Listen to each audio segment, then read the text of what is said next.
I don't suggest that you actually try this, but if you were to go up to some stranger on the street and say, hey, tell me about your greatest sexual fantasy, you're going to see this person just completely shut down and not know how to respond to that, because culturally, and I don't know if this is an Idaho culture or Western culture, United States culture or whatever, but we're really largely confused about what healthy sexuality is. And so anytime you're talking with a person about their sexuality, there's likely already a shame component there, because for a lot of people, part of their sexual selves, they don't have a barometer to understand if that's within the healthy parameters or not. So a lot of us come kind of predisposed to feel a little bit ashamed about our sexual self.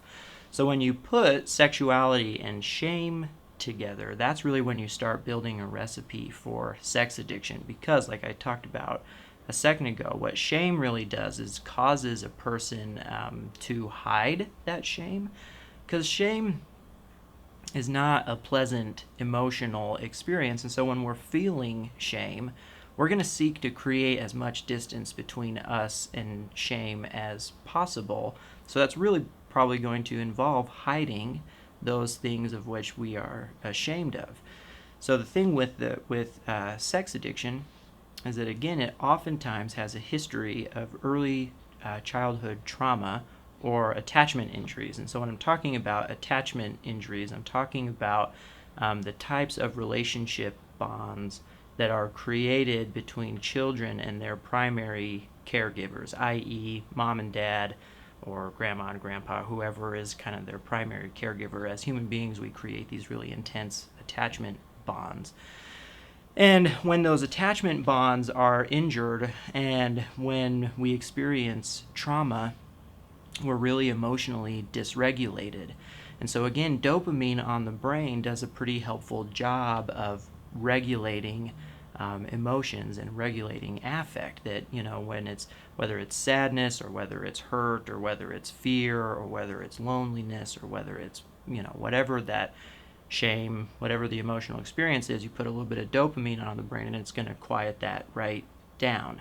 So a lot of times the sex addiction is kind of discovered by accident, that somebody is exposed to a pornographic magazine, or they're exposed to sexuality by a family member, or a kid in their neighborhood or something like that.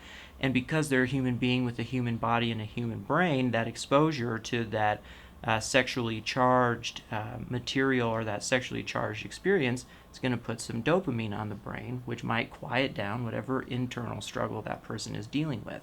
So then their brain's really quick to connect the dots, like, oh, well, anytime I'm feeling this on the inside, I can go back to that magazine, or I can go back to that person, and I can feel better.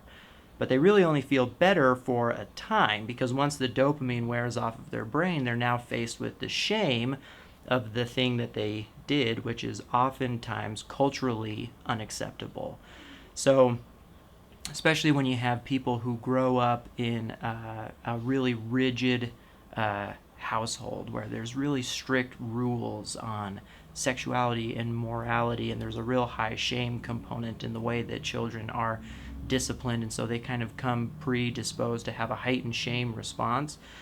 So they turn to pornography or sex for the dopamine, and that dopamine quiets down the hurt, but then the sex or the pornography that was at one point helpful to their emotionality, they now feel really ashamed of and have to keep it secret.